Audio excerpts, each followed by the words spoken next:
Hi, this is Roger. Thanks for dropping by. Thought I'd do an update on the store-bought Phalaenopsis. Now, these were bought as a very long-term project. They were chosen effectively in a do-it-yourself store in their orchid section. They have loads of orchids, nearly all Phalaenopsis, but a good smattering of Oncidium intergenerics. They have some Dendrobium Phalaenopsis types sometimes, and sometimes some Nobly types, but they do have an orchid section despite selling lawnmowers and grass seed and stuff. But that's why they were bought, and they've been grown in the home. I've only brought them out in the grow room today because it's easier to film out here. I've got more light. I haven't got a lot, but I've got more than I've got in the house. So these grow primarily in quite low light levels and in normal house temperatures. In really cold weather in the winter, the overnight temperature in the house can go down to sort of 16, 17. So that's lower than they would like, but only just. 18 is supposedly their comfortable minimum, so a bit below is not the end of the world. And it tends to be that temperature just at the end of the night, just before I get up, basically. So it's not been like that for long. And their top temperature is whatever it is in the house. I mean, if the house is being heated and that's its only form of heat, then that's 21, 22.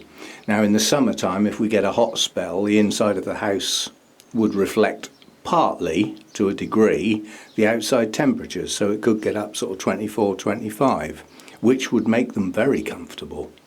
So that's their sort of temperature range. Light level relatively low. It would be better if I cleaned the glass on the grow room windows. They'd get a bit more, actually they'd get quite a bit more light. I think I might task myself with doing that today. These windows are pretty grim. So we shall see. But when I bought them, it was 2 potfuls, and one pot had 2 plants in, with one in spike and one not. They were given trade names, which I forget. I'll do a pop-up. This one has come back into bloom. This has been in bloom, very poor spike, but it's been in bloom a hell of a long time. And I suspect that, hang on, let me just do a nice close-up. The patterning on this is very attractive. It's a very attractive bloom. Not huge, medium size I would say, but attractive. I was suspecting not much to happen to the plant while it was in bloom, but I suspect as a response to the longer days and therefore better light. The quality of the light and the light intensity hasn't changed, but the amount of light they're getting is there for quite a lot longer, compensating for it not being quite as bright. So they're now in better light, in inverted commas. So on this one, down in the pot, there's not a lot of root activity actually. I'll have to keep putting it down to turn it round. So there's not a lot of root activity going on in the pot. However, at the base of the plant, we've got 2 roots starting here, so that's new roots, and we have another 2 round this side. So we've got 4 new roots starting, all of which are pointing semi-downwards and will all go down into the media. So, and in addition to that, this leaf was probably on the plant when I got it, although it may have been grown by me. This leaf was grown by me and is larger than previous leaves, and it started another one. So that's the sort of state of play with that one. And that one, it's actually got a tag. It's a trade name, but it was Anthura, which is the nursery, I believe, and they named their Phalaenopsis after cities, so that one was Amsterdam. But it's a trade name, it's not a proper name, not registered. So these 2 were both in the same pot. They are both the same type. This one, however, has not bloomed yet. This one has. It was in bloom when I got it. And root activity in this one is actually quite good because there's quite a lot going on in the pot. can see there's one root's decided to come out of the pot, it's heading upwards. It'll probably curl over and go back down. There's another one there, another nice 2 root tips there, and not much around this side. So in the pot there's reasonable root activity. You have to excuse these are a bit dribbly, I've just watered them. And round this side of the plant we have one root that's definitely going down into the pot. And round this side we've got 3, one of which may well end up being an aerial root because it's got a leaf in the way and it is heading outwards and upwards. The other 2, however, should go down in the pot. So, and leaves on this one, I would suggest up to there were on it when I got it. This one under here is probably going to fall off soon, it's starting to get a bit pale. But it's a state of replenishment, you know, so the oldest leaves do drop on these.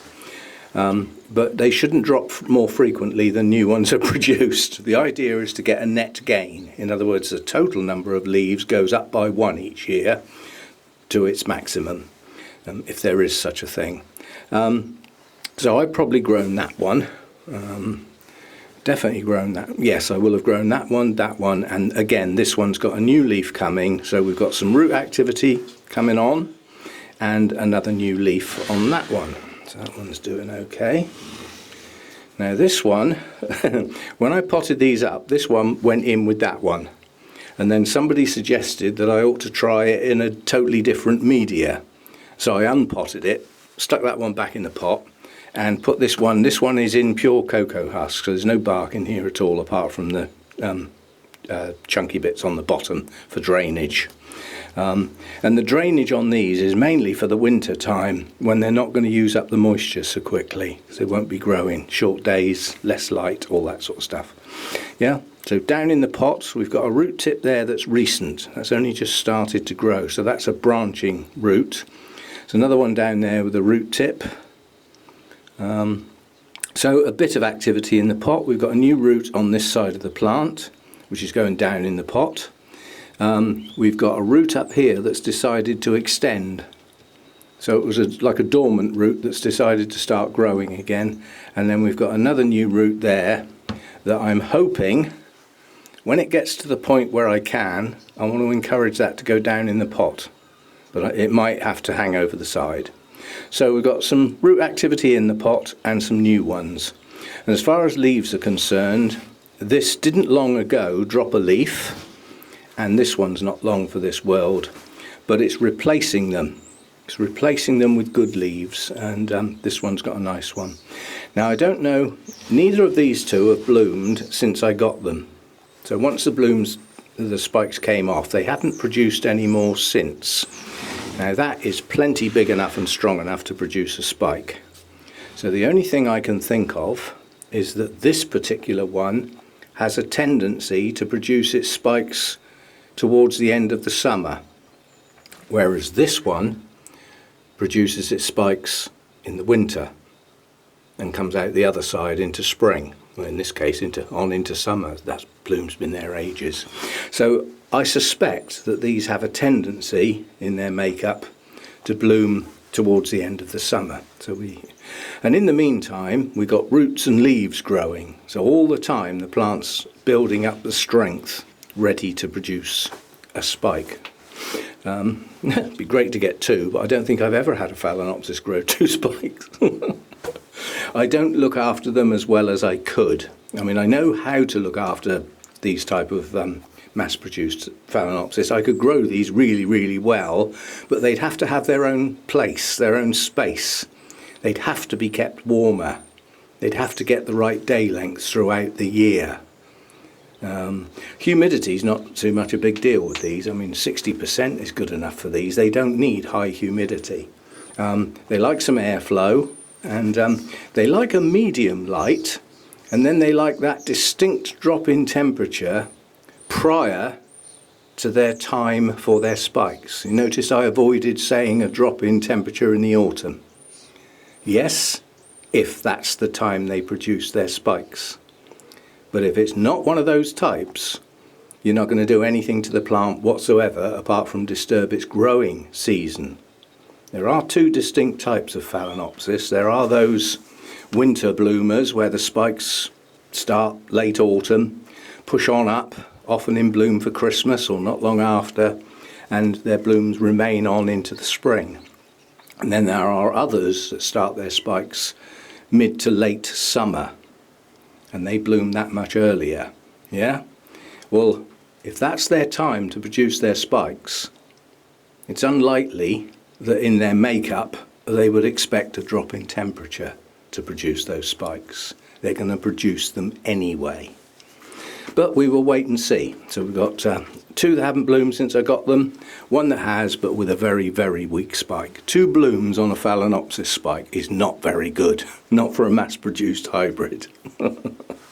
Okay, so just a quick update on those 3. They're doing okay. I mean, you know, considering they often get forgot to be watered and end up totally dry, which now that they're in active growth, that's not a good idea. They need to have constant supply of moisture and nutrients while they're in active growth, and all 3 of them are. They're all producing roots and leaves. So I'm going to keep my eye on them and perhaps a bit better, and make sure they stay hydrated and fed. And we'll see how we get on with them. But they're still okay. You know, I haven't lost one yet. They're still doing okay. See you next time.